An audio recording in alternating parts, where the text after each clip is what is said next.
I never thought the biggest threat to my peace and privacy would come from a group of retirees wielding clipboards and rulebooks. My name is Jordan Myers. I'm a 38-year-old former cybersecurity analyst who recently bought a cozy home in the Pinehill Crest neighborhood, a small but prestigious HOA-run community nestled in northern Georgia. At first glance, Pinehill Crest seemed ideal.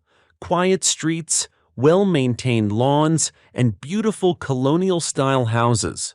I moved in thinking I was investing in peace and privacy. I couldn't have been more wrong. It took less than a month before the HOA showed its true face. It started with a letter, friendly in tone but threatening in implication. The subject? My newly installed CCTV cameras. One was mounted above my garage, the other two discreetly placed at the front and back of the house. Basic security, really. I wasn't spying on anyone. I was just being careful. My previous home had been broken into. I wasn't about to take chances here. The letter cited Article 4, Section 3 of the HOA bylaws, something about exterior modifications requiring board approval. But cameras? Really? I didn't add a fountain or paint my house neon green. I ignored the letter, assuming it was boilerplate nonsense. 3 days later, I received a formal violation notice, followed by a fine. $50 for the first offense and a warning that continued non-compliance would lead to escalated action. I called the HOA president, Diane Carmichael. She sounded like she ran the neighborhood like her personal kingdom. Her tone was stiff, almost rehearsed. "Mr. Myers," she said, "your surveillance system is a violation of the community's aesthetic and privacy standards. We've had complaints." "From who?" I asked. "That's confidential," she snapped. "But I suggest you comply before the next board meeting." I hung up the phone fuming. I had done my research. There was no real privacy expectation from the street view. Plus, my cameras weren't pointed at anyone's home. I wasn't about to let a bunch of bored busybodies bully me into dismantling my own security. So I kept the cameras up. The next week, things escalated. A man named Carl, one of the HOA's compliance officers, basically a wannabe cop with a laminated badge, showed up at my door and informed me that the fine had been raised to $250 and I was being referred to the board for a formal hearing.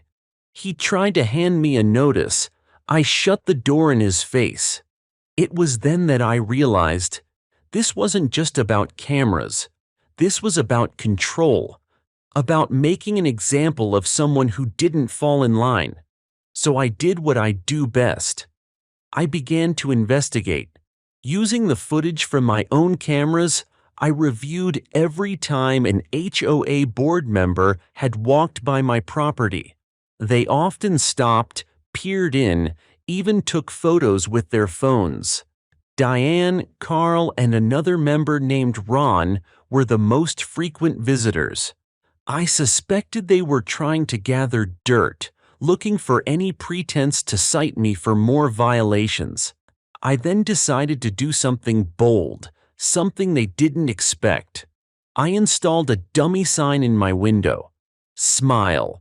This property is protected by a 360-degree audio-visual surveillance system, data encrypted and backed up remotely. It was legal.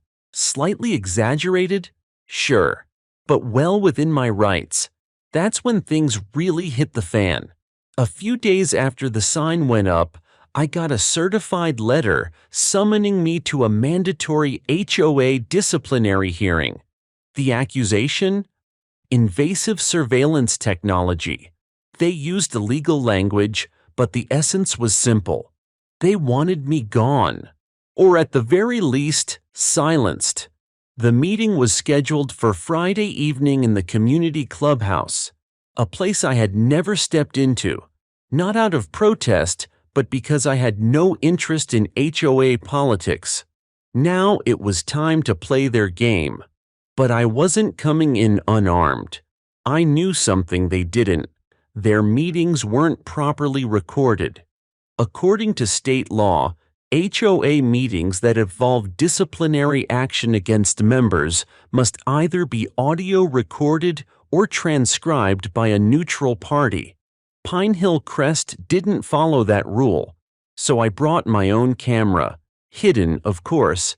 I also brought a portable scanner, microphone, and a legal observer friend of mine, Jessica, who worked in real estate compliance.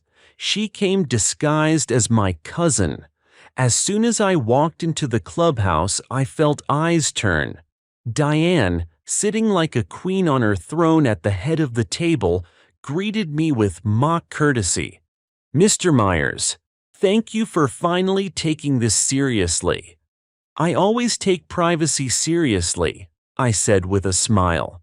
The meeting began with the usual boilerplate language, followed by a formal statement of charges. They claimed my cameras violated neighborhood privacy standards, made other residents uncomfortable, and were unlicensed surveillance devices, whatever that meant. Then Diane dropped the hammer. "Should you choose not to remove these devices within 7 days," she said. By the following week, the dynamic in Pinehill Crest had shifted, subtly but noticeably. I wasn't receiving violation notices anymore. No one from the HOA approached my property, not even Carl. It was as if I had turned radioactive overnight. But I wasn't about to let things cool off. I wanted accountability. You see, the HOA had poked the wrong guy. My background in cybersecurity and digital forensics wasn't just a line on a resume. I knew how to track, trace, and collect evidence the right way. Clean, legal, irrefutable.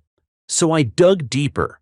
Using publicly available records, I found that Pinehill Crest's HOA hadn't filed a proper audit in 3 years, even though their bylaws required annual financial disclosures to residents. I submitted a formal written request for a copy of their annual financial statements. According to HOA law, they had 30 days to comply. They didn't respond. Meanwhile, I started talking to neighbors. Carefully, I discovered that I wasn't the only one who'd been bullied. One older couple had been fined for keeping a small bird feeder. Another man had been threatened for parking his vintage truck too visibly. These weren't just isolated incidents. The HOA had become an unaccountable regime, and I now had the receipts to prove it. I posted a flyer. Pinehill Crest, HOA Transparency Forum, Tuesday, 7 p.m., Jordan Myers driveway, all neighbors. Welcome. Over 24 people showed up. Many were hesitant at first, afraid of retaliation. But when I played back audio clips from the meeting I'd recorded, especially the part where Diane threatened legal action without proper documentation, people started getting angry. Real angry. That night, I unveiled my plan. I've installed additional CCTV cameras, not just on my house but overlooking the clubhouse, public-facing, legal, and well within the right-of-way view from my property. There was a collective murmur. I've also activated motion-triggered audio logging. Every time someone enters or leaves the building, it's noted. If they have nothing to hide, they should be fine with it. But if they try to continue holding secret meetings or harass residents, we'll have evidence. One neighbor asked, "Is that legal?" Jessica, seated beside me, stood and addressed the group. "Perfectly legal as long as you're not recording inside the building. What Jordan's doing is shining a light on what they're doing with your dues and your homes." That meeting marked a turning point. The very next morning, the HOA issued a memo trying to frame the community meeting as an unauthorized assembly. They demanded residents refrain from attending unsanctioned gatherings. That backfired. 3 residents immediately contacted the local county ombudsman. Then came the cherry on top. Remember that financial request I made? When they failed to respond in time, I submitted a complaint to the state's HOA regulatory board. Within days, I received a letter stating they were launching a formal investigation into the Pinehill Crest HOA's financial practices and governance compliance. And that's when the real fire started. Within 2 weeks, state auditors showed up at the HOA clubhouse. Apparently, over $40,000 in discretionary spending had been unaccounted for, money paid in dues by residents. New landscaping contracts, new clubhouse furniture, and consulting fees that seemed to go straight to Diane's nephew's LLC. Suddenly, the HOA board was silent. Diane tried to control the narrative by sending out a newsletter accusing me of inciting division in the community. I printed copies of the newsletter, highlighted the baseless claims in red marker, and stapled them to a bulletin board I installed at the edge of my property with a simple label, HOA Fact Check Zone. Residents stopped ignoring the truth. Instead, they started asking questions. They demanded special meetings. Petitions were circulated. Enough signatures were collected to trigger a vote to remove and replace the HOA board entirely. Diane fought tooth and nail to stop it. She claimed it was a hostile takeover by a rogue homeowner. But by now, no one was buying her theatrics. And just before the vote, something glorious happened. One of the HOA board members, Ron, broke ranks. He contacted me privately and handed over a USB drive. It contained dozens of internal meeting recordings, secret sessions where fines were plotted, dissenting homeowners were labeled problems, and enforcement tactics were discussed like military operations. Ron didn't like where things were going. He wanted out. I promised him anonymity and used the recording strategically, sharing selected audio at community meetings to underscore the corruption and manipulation at play. The vote passed unanimously. Diane, Carl, and the rest of the board were officially removed. A new interim committee was elected, one that promised transparency, accountability, and fairness. But I wasn't done yet. I filed a small claims law